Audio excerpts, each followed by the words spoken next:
अस्सलाम वालेकुम। मैं हूं अनीस ख़ान और आप देख रहे हैं मेरा YouTube channel Anees Khan official. एक नई कहानी, एक नया प्रोपेगंडा और वो भी टुस।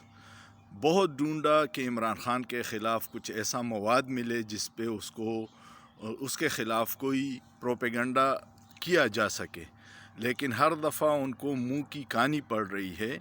कल शाहज़ेब खानज़ादा ने जिस बंदे को प्रोग्राम में बिठाया था, उमर फ़ारूक, उसका प्रोपेगंडा आधे घंटे में टुस इस तरह हो गया कि वो बंदा ख़ुद क्रिमिनल रिकॉर्ड रखता है, वो इंटरपोल को मतलूब है और हुकूमत ने ताकतवर इदारों की मदद से और सहूलतकारों की मदद से उसको राज़ी किया कि आपके केस ख़त्म कर देंगे और आप इमरान ख़ान के ख़िलाफ़ ये प्रोपेगंडा कीजिएगा।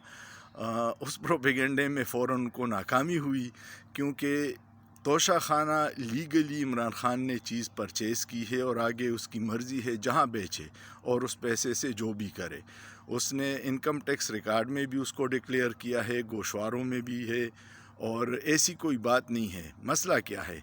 मसला ये है कि सियासी मैदान में हर तरफ से नाकामी के बाद अब वो चाहते हैं कि कोई ऐसा इतना कीचड़ उछाला जाए जिसमें लोग शकूक में मुब्तला हो जाएं।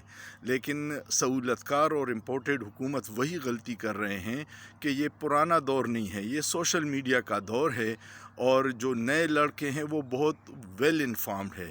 DGI-SPR साहब ने कहा था कि ये इन्फॉर्म नहीं है, लेकिन उनको सब पता है। तो आप वही गलती दोहरा रहे हैं। गैलप के नए सर्वे में आपने देखा होगा कि 57% लोग मेन स्ट्रीम मीडिया नहीं देखते। अब अगर वो नहीं देखते तो वो क्या देखते हैं? वो सोशल मीडिया इस्तेमाल करते हैं, और सोशल मीडिया में आपके प्रोपेगंडे का तोड़ मौजूद है।